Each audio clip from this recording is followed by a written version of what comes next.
श्री कृष्ण। राधे राधे दोस्तों। चलिए आज जानते हैं तिरुपति बालाजी के बारे में। देवी पद्मावती कौन थी और कैसे श्री हरि विष्णु ने श्रीनिवासा के रूप में जन्म लिया, कैसे वे तिरुपति पहाड़ पर स्थित हुए।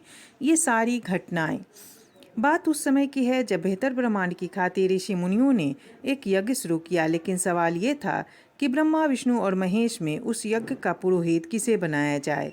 सभी ऋषि मुनियों ने ये जिम्मेदारी भृगु ऋषि को सौंपी, क्योंकि वही देवताओं की परीक्षा लेने का साहस कर सकते थे।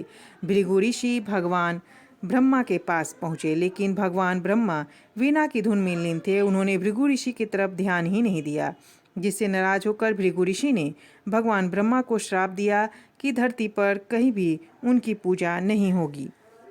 भृगु ऋषि की असली मंजिल सिद्धि महादेव का दरबार। लेकिन उस वक्त भगवान शंकर भी माँ पार्वती से बातचीत में खोए हुए थे और उनकी नज़र भी भृगु ऋषि पर नहीं पड़ी।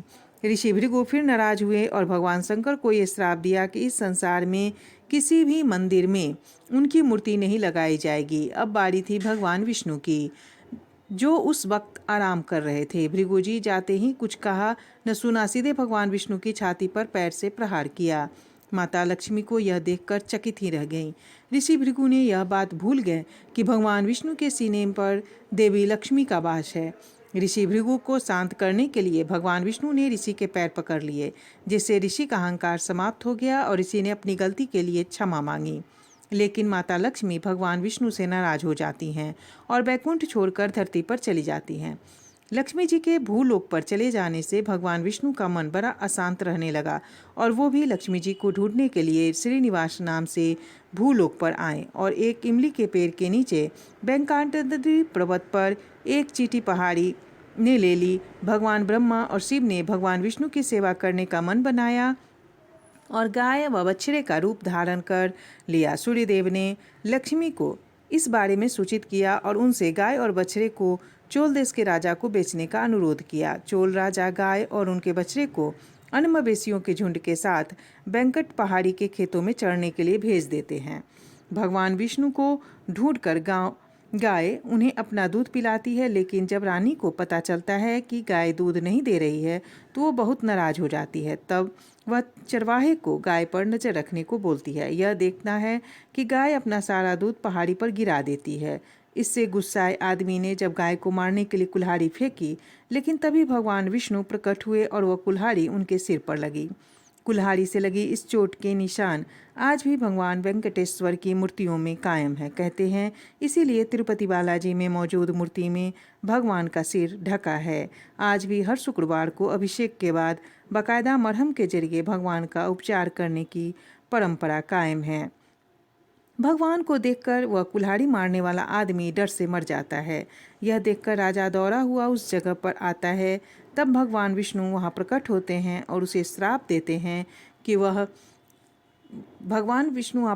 श्राप देते हैं कि वह अगले जन्म में उनके दास के रूप में एक असुर के रूप में जन्म लेगा। यह बात सुनकर राजा भगवान से माफ़ी मांगता है, इसलिए भगवान विष्णु उसे माफ़ कर देते हैं और वरदान देते हैं कि वह अक्सा नामक राजा के रूप में पैदा होगा और उसकी बेटी पद्मावती के हाथ अपने विष्णु जी के हाथ में यानी कि श्रीनिवासा के हाथ में देगा।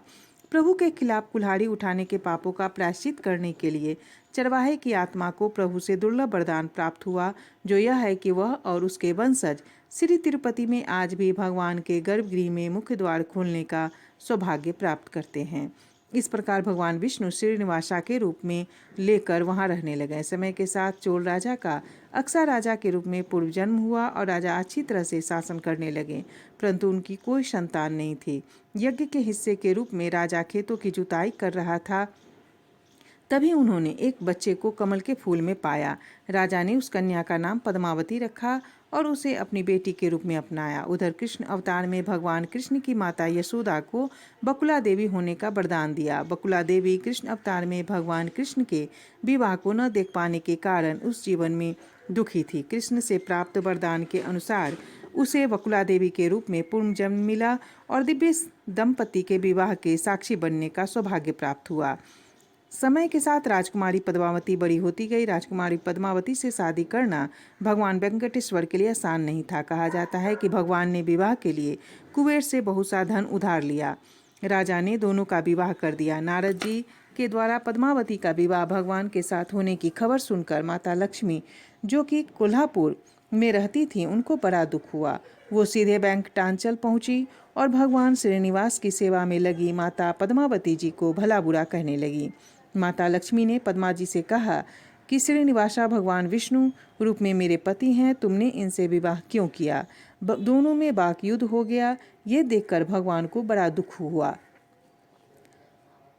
और तब तक भगवान पीछे हटकर पत्थर की प्रतिमा में रूप में परिवर्तित हो गए। यह देखकर माता लक्ष्मी और माता पद्मावती को बड़ा दुख हुआ कि अब प्रभु किसी के नहीं हैं। इतने में शिला विग्रह से आवाज आई कि पद्मावती से विवाह के लिए मैंने कुबेर से बहुत सा धन ले रखा है, इसीलिए आज से मैं इसी स्थान पर वेंकटेश्वर स्वामी के नाम से अपने आने वाले सभी भक्तों का मनोरथ पूर्ण करता रहूंगा तथा कुबेर से लिया हुआ धन भी वापस करूंगा। यह सुनकर दोनों देवियों ने सिर झुका लिया और इसके पश्चात माता लक्ष्मी जी कोल्हापुर आकर महालक्ष्मी रूप से में विराजमान हो गईं तथा माता पद्मावती जी तिरुमाला के में शिला विग्रह के रूप में विराजमान हो गई तथा आने वाले भक्तों का मंगल कर रही हैं। लोग इस मंदिर में आकर शादी इसलिए करते हैं जिससे यह जन्म जन्मांतर साथ रह सके। कहा जाता है कि तिरुमाला की इन पहाड़ियों पर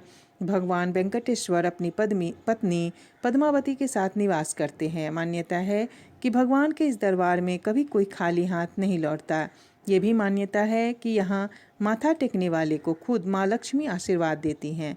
पौराणिक कहानियों के मुताबिक भगवान विष्णु ने ये वचन भी दिया था कि वो अपने भक्तों से मिलने वाले दान से ही अपना कर्ज उतारेंगे। सिर्फ इतना ही नहीं, भगवान विष्णु ने यह भी वादा किया था कि जो भक्त उन्हें जो दान देंगे उससे कहीं ज़्यादा देवी लक्ष्मी उनके भक्तों को देंगी। वो इसलिए क्योंकि माँ लक्ष्मी अपने भक्तों को दान की रकम का कई गुना वापस देती हैं। ऐसी मान्यता है कि पद्मावती कोई और नहीं बल्कि पूर्व जन्म में ऋषि कुशध्वज की पुत्री वेदवती थी और उन्होंने श्रीहरि विष्णु की कठोर तपस्या की थी उनको पति रूप में पाने के लिए। एक तरह से वो भी माता लक्ष्मी के ही रूप थीं और इसीलिए इस जन्म में श्रीनिवासा के रूप में श्रीहरि विष्णु को उन्हें अपनी पत्नी रूप में स्वीकार करना पड़ा। जय श्री कृष्ण। राधे राधे।